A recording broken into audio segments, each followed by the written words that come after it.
Que se passerait-il si Donald Trump n'était pas élu? Vous savez qu'actuellement, dans tous les sondages, il a une courte majorité de 0,2%. Peut-être cet attentat, qui est pour moi un fake attentat, va changer la donne. Mais que se passerait-il s'il n'était pas élu? Vous savez que Hillary Clinton avait 3 millions de voix de plus que Donald Trump lorsqu'il a été élu. Donald Trump a été élu par une minorité d'Américains. Et que se passerait-il si, même s'il avait plusieurs millions de voix d'avance sur Joe Biden, eh bien, Donald Trump ne serait pas élu parce que ce sont les grands électeurs qui décident aux États-Unis? Eh bien, il y aurait une guerre civile sur le territoire américain. Dans le lien en description, vous avez un podcast en anglais fait par un internaute américain que j'aime bien, qui vous explique que d'après une intelligence artificielle, les États-Unis vont passer par une guerre civile. Il y a aussi cette prédiction, il y a 3 mois, au détail près et jusqu'à l'oreille, d'un évangéliste qui fait partie de QAnon en Thaïlande et qui annonçait l'attentat de Donald Trump en citant même la ville de Raleigh.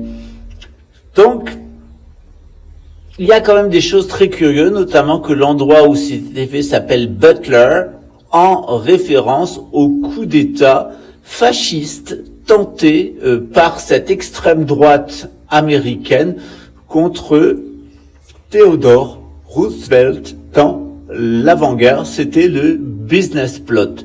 Voyons un peu plus à la suite. Bonjour les amis, j'espère que vous allez bien. Je fais une petite vidéo rapide pour faire le point sur la tentative d'assassinat sur Donald Trump. Alors qu'est-ce qu'on sait déjà à cette heure? Alors déjà, ça semble être véritablement une psyop, puisque d'abord le mec qui l'a tué avait fait une vidéo en disant qu'il détestait les républicains, qu'il détestait Donald Trump et qu'ils avaient trouvé le mec, the guy you need, donc le mec dont ils avaient besoin. Il avait fait un petit air comme ça. Il faut savoir que comme Timothy McVeigh et beaucoup de personnes qui sont impliquées dans des mass murders, des meurtres de masse aux États-Unis, toute sa famille travaille pour le FBI. Donc il est un pur produit du MKUltra. Il y a 3 mois, il y avait un voyant évangéliste, trumpiste, membre de QAnon en Thaïlande, qui avait annoncé dans le moindre détail la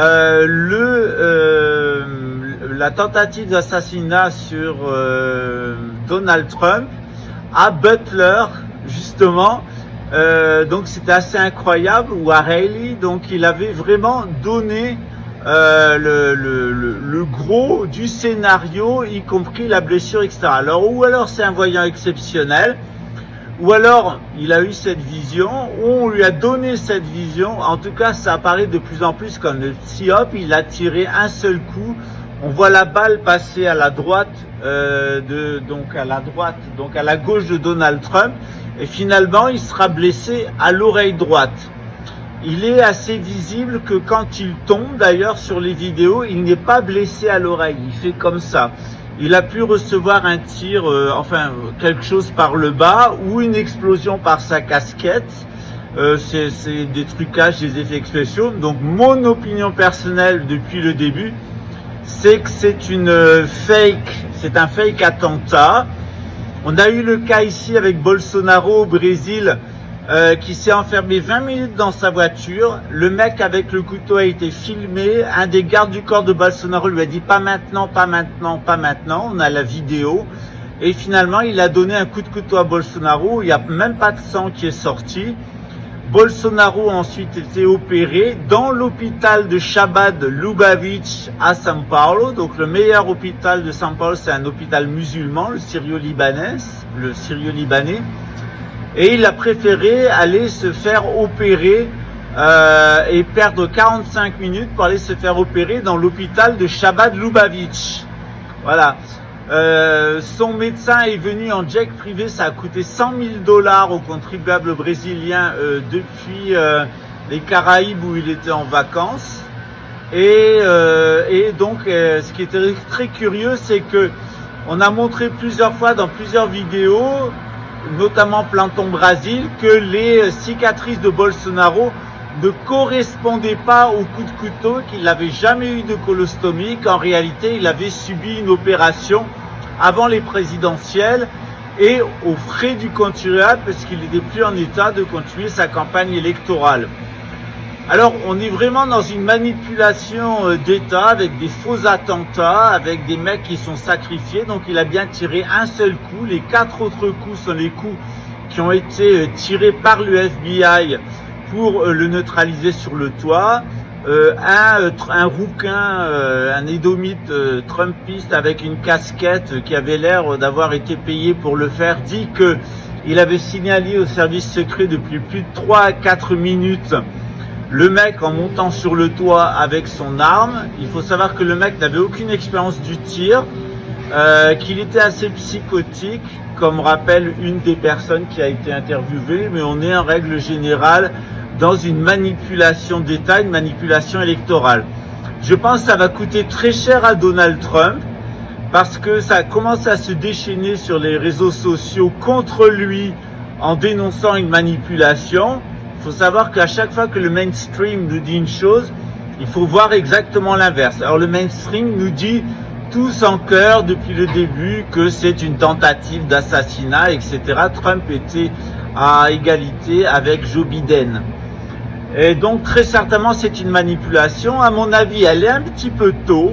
C'est-à-dire que si ça avait été vraiment à quelques temps du vote des grands électeurs pour permettre l'élection de Donald Trump, ça aurait fonctionné. Ça me semble un petit peu tôt, et il me semble que c'est plutôt une stratégie. Donc, à mon avis, il s'agit d'une manipulation, et sans doute une manipulation en sandwich, avec plusieurs étages.